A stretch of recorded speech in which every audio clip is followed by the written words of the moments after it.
Alhamdulillah wassalatu wassalamu ala rasulillah. Kaum muslimin yang berbahagia, kita akan berbicara tentang apa itu iman. Setelah kita membahas tentang apa itu Islam, selanjutnya kita akan bahas apa itu iman. Iman secara bahasa berasal dari bentuk masdar atau kata kerja yang dibendakan. Kata dasar, amana yu'minu imanan fahuwa mu'minun. Kata ini merupakan turunan dari kata al-amnu yang artinya aman.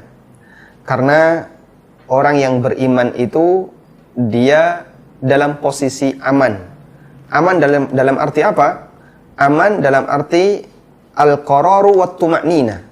Dia aman dalam arti menetap dan tenang. Karena ketika orang itu punya iman, maka dia tenang, dia yakin bahasanya apa yang dia miliki, apa yang dia yakini adalah sesuatu yang benar, sehingga dia tidak bimbang, dia tidak bingung. Karena orang ketika tidak punya keyakinan, maka dia akan bingung, dia akan mencari, dia tidak tenang. Dan karena itulah iman disebut sebagai iman. Kemudian iman secara bahasa juga bisa diartikan dengan at-tasdiq, yang artinya membenarkan.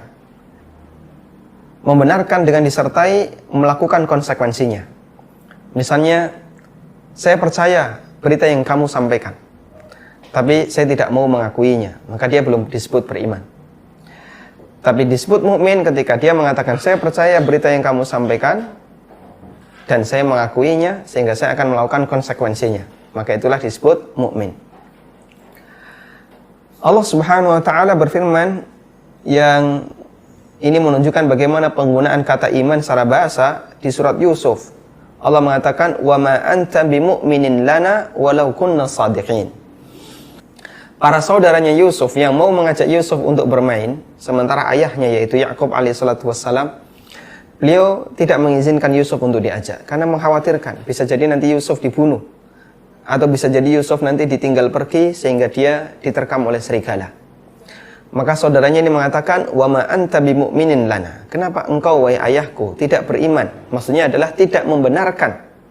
Lana, kami, walau kunna shadiqin, padahal kita benar dalam mengucapkan kalimat ini. Dan kata mukmin dalam ayat di atas adalah percaya atau membenarkan. Ini mukmin dari sisi atau iman dari sisi makna bahasa. Kemudian iman secara istilah, para ulama ahlu sunnah mereka mendefinisikan iman dengan kalimat i'tiqadun bil qalbi. I'tiqadun bil qalbi wa qaulun bil lisan wa amalun bil jawarih yazidu bi ta'atir rahman wa yanqusu bi ta'atis syaitan. Iman, kata mereka, adalah keyakinan dalam hati. Wa iqrarun bil lisan, atau qaulun bil lisan, ucapan di lisan. Wa amalun bil jawarih, dan perbuatan anggota badan. Yazidu bi ta'atir rahman, bisa bertambah dengan mentaati ar-rahman. Wa yanqusu bi ta'ati syaitan, dan bisa berkurang imannya dengan mentaati syaitan. Baik. Sehingga iman dari definisi yang kita sampaikan menurut Ahlussunnah wal Jamaah ada 4 batasan. Yang pertama, dia keyakinan batin, ucapan lisan, amal perbuatan anggota badan, bisa bertambah dan bisa berkurang.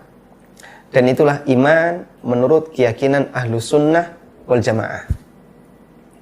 Baik, jika ada satu kelompok yang mereka mendefinisikan iman, dan salah satu dari 4 unsur ini ada yang tidak lengkap, maka itu bukan iman berdasarkan pemahaman Ahlussunnah wal Jamaah. Coba kita lihat beberapa penjelasan yang ada dalam Al-Quran maupun hadis untuk menguatkan dan mendukung pernyataan ulama Ahlussunnah bahwasanya iman harus memenuhi 4 unsur tadi. Keyakinan hati, ucapan lisan, amalan anggota badan, dan bisa bertambah, bisa berkurang. Yang pertama, kita perlu memahami bahwasanya iman tidak hanya sebatas keyakinan. Jika ada orang yang mendefinisikan iman itu yang penting yakin, yang penting kamu yakin, ini keliru.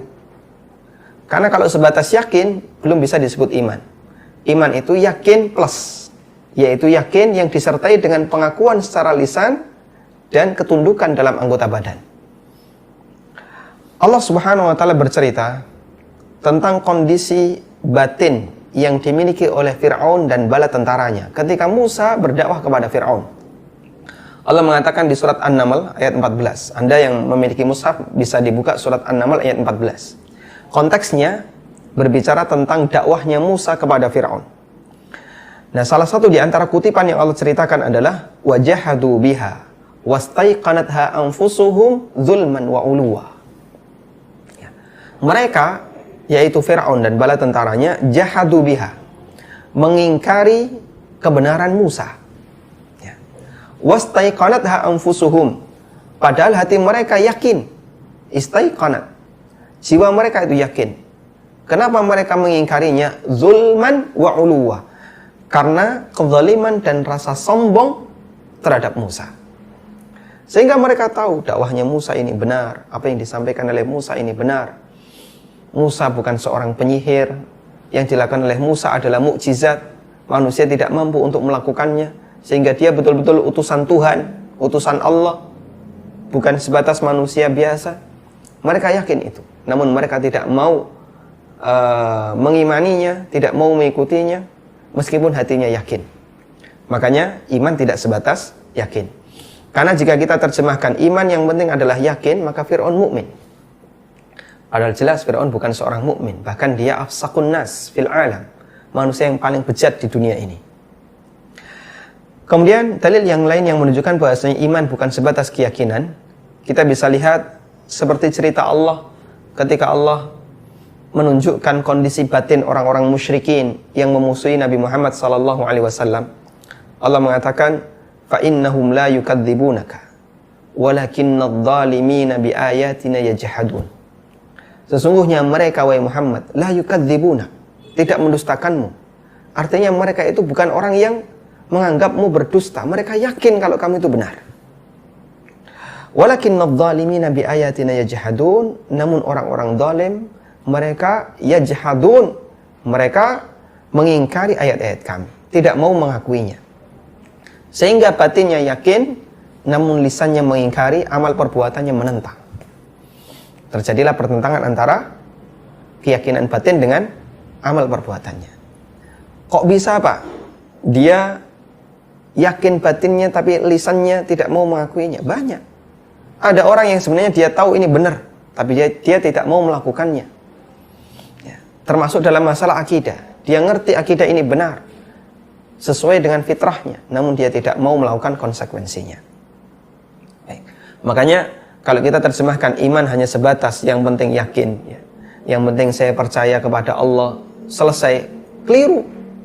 Karena kalau seperti ini berarti orang musyrikin juga mukmin. Karena itu kalau ada orang yang mengatakan orang Nasrani itu beriman, karena mereka beriman kepada Tuhan, mereka beriman Allah itu ada, berarti mereka juga beriman. Meskipun tata cara kita dengan mereka berbeda dalam mengagungkan Tuhan.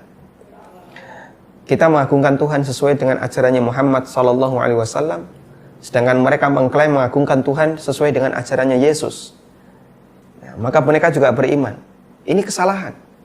Karena sebatas yakin belum cukup.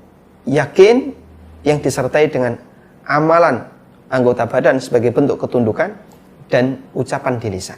Kalau Nasrani mukmin, ucapkan la ilaha illallah Muhammadur Rasulullah, dan mereka tidak akan mau mengucapkannya karena mereka tahu ini bertentangan dengan apa yang mereka miliki. Kemudian iman juga tidak sebatas pengakuan di lisan, sehingga orang belum bisa disebut mukmin jika dia hanya sebatas mengucapkan syahadat la ilaha illallah, namun ternyata batinnya tidak mau mengakui. Amal perbuatannya tidak menunjukkan kalau dia menyatakan diri atau mengakui kebenaran Islam. Sebagai contoh, ada orang yang dia mau menikah, tapi dia Nasrani atau dia Yahudi atau dia orang kafir. Kemudian dia masuk Islam untuk bisa mendapatkan persyaratan legal nikah secara agama di negara kita. Akhirnya dia mengucapkan 2 kalimat syahadat.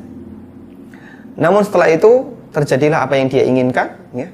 Dia bisa berhasil menikahi wanita yang dia cintai, dan setelah itu dia tidak mau mengakui kebenaran Al-Quran, dia tidak mau mempelajari Al-Quran, tidak mau beribadah, tidak mau sholat, tidak mau puasa, dan seterusnya. Ya.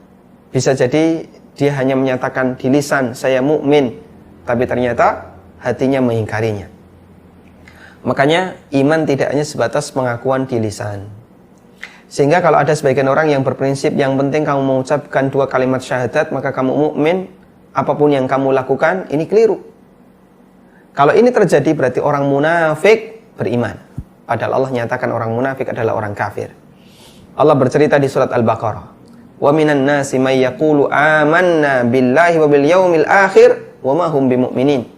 Ada di antara manusia yang mereka menyatakan kami beriman kepada Allah dan hari akhir, padahal mereka bukan orang yang beriman. Siapa mereka? Orang munafik. Yukhadi'una Allah walladzina amanu wa ma yakhda'una illa anfusahum wa ma yash'urun. Mereka menipu Allah dan orang-orang yang beriman, padahal hakikatnya mereka menipu dirinya sendiri meskipun mereka tidak merasa. Ya. Makanya kalau iman hanya sebatas pengakuan lisan, munafik mukmin. Padahal munafik fit darkil asfali minan nar, orang yang berada di keraknya neraka. Nah, orang liberal melakukan pendangkalan akidah semacam ini, pendangkalan ideologi dengan cara seperti tadi. Bahasanya iman itu, mereka membuat definisi iman dengan penyimpangan yang tidak sesuai dengan definisi yang disampaikan oleh ahlu sunnah. Sehingga mereka mengartikan iman itu hanya sebatas keyakinan, atau mereka mengartikan iman yang penting ucapan di lisan. Padahal tidak demikian. Dan Al-Quran telah menyebutkan hal itu sebatas keyakinan di lisan, atau sebatas keyakinan di hati, atau sebatas ucapan di lisan, belum mewakili sebagai mukmin. Kemudian yang ketiga, dalil bahasanya amal perbuatan bagian dari iman adalah firman Allah Subhanahu wa taala di surat Al-Baqarah, "Wa ma kana Allahu liyudhi'a imanakum." Allah Subhanahu wa taala tidak menyia-nyiakan iman kalian. Dan ini dijelaskan oleh At-Tabari, makna iman qila ana bil imani fi hadzal mawdi' as-shalah. Yang dimaksud iman dalam ayat ini adalah salat. Jadi sababun nuzul ayat ini, ketika Nabi SAW diperintahkan oleh Allah untuk mengalihkan arah kiblat dari Baitul Maqdis di utara Madinah ke arah Ka'bah di utara selatan Madinah, maka ada sebagian sahabat yang bertanya-tanya, terus bagaimana dengan keluarga kami yang sudah meninggal dunia sebelum pengalihan kiblat? Berarti mereka sholat ke arah kiblat yang salah. Nah, terus gimana? Apakah sholat mereka bisa diterima? Lalu Allah turunkan ayat ini, "Wa ma kana Allahu liyudhi'a imanakum." Allah tidak menyia-nyiakan sholat kalian, dan Allah nyatakan sholat itu dengan nama iman. Berarti amal ibadah, perbuatan manusia bagian dari iman. Karena itulah jika ada orang yang memahami bahasanya ketaatan kita, amalan kita sama sekali tidak mempengaruhi keyakinan kita, sehingga orang ketika dia sudah menyatakan syahadat la ilaha illallah Muhammadur Rasulullah, hatinya yakin Allah itu ada, maka cukup dia sebagai mukmin, baik dia beramal maupun tidak beramal, imannya tidak akan mengalami perubahan. Ini keyakinan yang menyimpang, dan itu adalah akidahnya Murji'ah. Dan yang benar, amal perbuatan bagian dari iman. Wallahu ta'ala alam. Semoga yang kita sampaikan bermanfaat. Wassallallahu ala nabiyyina Muhammadin wa ala alihi wa sahbihi wasallam.